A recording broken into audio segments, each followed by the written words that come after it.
সবাইকে সময় দেওয়ার দরকার নেই। একবার বসে চিন্তা করো, যদি আজকে তুমি না থাকো, হঠাৎ করে যদি আজকে তুমি না থাকো, তাহলে কার কি এসে যায়?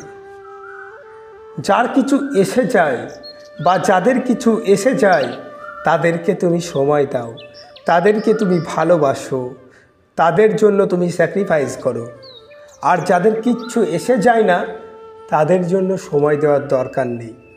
আমাদের এই পৃথিবীতে অনেক মানুষ আছে যাদের আমার জন্য কিছুই আসে যায় না, আবার অনেক মানুষ আছে আমি তাদের কাছে অনেক কিছু। তুমি হয়তো একজনের কাছে সামান্য কিছু হতে পারো, সে তোমাকে মিথ্যা কথা বলতে পারে, সে তোমার সঙ্গে বেইমানি করতে পারে, সে তোমাকে ঠকিয়ে দিতে পারে, সে তোমাকে দাম না দিতে পারে। তুমি মনে করছো সেই মানুষটা তোমাকে দাম দিচ্ছে না মানে তোমার কোনো দাম নেই।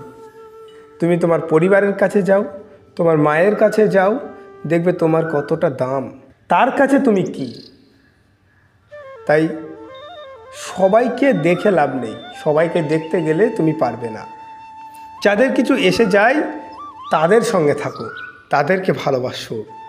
ভালো করে ভেবে দেখো, আজকে হঠাৎ করে যদি তুমি না থাকো, কিছুদিন পর মানুষ তোমার নামটাকেও মনে রাখবে না, তোমার নামটাও ভুলে যাবে। মানুষ মারা গেলে সবার আগে নামটাই হারায়। সবাই এসে বলবে লাশটা কোথায়। হারিয়ে যাওয়া সূর্যকে ফিরে পেতে 12 ঘন্টা লাগে, কিন্তু হারিয়ে যাওয়া বিশ্বাস ফিরে পেতে সারা জীবনেও ফিরে আসে না। বিশ্বাস একবার হারিয়ে গেলে সারা জীবন ধরে চেষ্টা করলেও আর ফেরত আসবে না। বিশ্বাস একটা অদ্ভুত জিনিস। যদি কাউকে বিশ্বাস না করো তাহলে সে তোমার জীবন থেকে হারিয়ে যাবে। আর যদি কাউকে তুমি অতিরিক্ত বিশ্বাস করো সে তোমাকে ঠকিয়ে দেবে। কাউকে যদি অন্ধের মতো বিশ্বাস করো সে তোমাকে অন্ধ প্রমাণ করে ছাড়বে।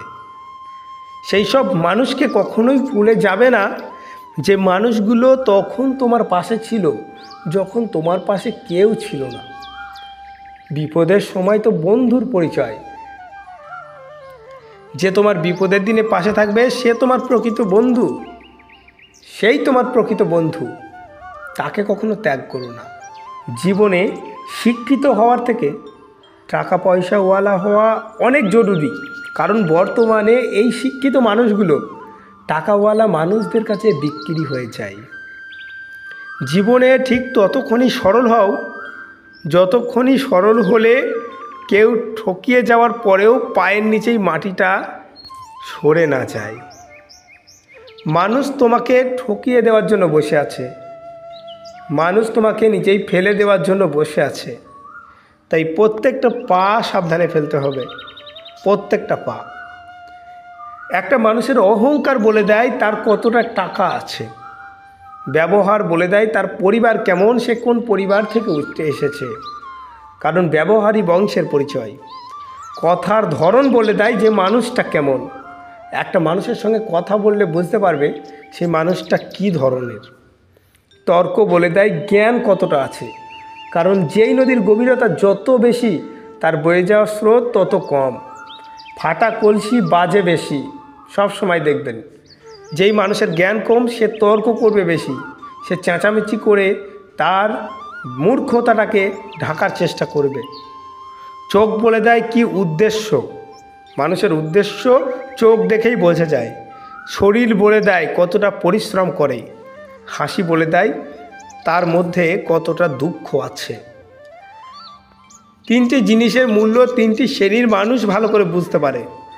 যৌবনের মূল্য বোঝে একজন বৃদ্ধ মানুষ, স্বাস্থ্যের গুরুত্ব বোঝে একজন অসুস্থ মানুষ, আর সম্পদের প্রয়োজনীয়তা বোঝে একজন অভাবী মানুষ।